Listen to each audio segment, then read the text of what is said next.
Just how small were women's waists during the Victorian period? So we always see photos and paintings with women with impossibly small waists, but was this actually the norm? It is said, for example, that Empress Elizabeth of Austria, known as Empress Sissi, had a famously tiny waist. I mean, you can see that here in this photograph, and her waist apparently measured about 19 inches almost throughout her whole lifetime. However, I think Empress Sissi is actually the exception to the norm because she was famously obsessed with her weight and with her figure and would try and maintain a very low body weight to the point where she became very unhealthy. However, Sissi did follow the fashions of the time for that typically hourglass figure, and this is Sissi again with a tiny waist, a voluptuous skirts and also a fuller bust. So of course, to create that hourglass illusion, one would wear a corset underneath. This is an American corset dating to about 1878. So the corsets would of course shape the waist, push the bust up, and then create that hourglass figure. So this is the back of that corset, and so when laced completely tight, it would create a waist size of about 20 inches. But women during this era didn't lace up completely tight like that. There was often a gap they could use to shape to their body.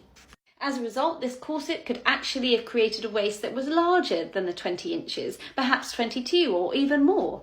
And actually, in the museum collections today around the world, most dress sizes range from about 22 inches to 24 inches, which is far more realistic than 18 or 19 as with Sissi. It's just that the skirts create this amazing illusion that the waist is far smaller than it actually is. Just as today, women came in all shapes and sizes, and so they would use the fashions to flatter their figure. The large waists, the huge busts were incredibly fashionable, and so this actually suited a fuller figured woman. And then using the corsets, they could still create that small waist and so appear incredibly beautiful and fashionable.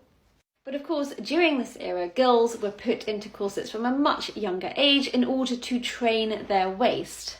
This also encouraged their body to mould to the desired effect, which then created a smaller waist as time went on.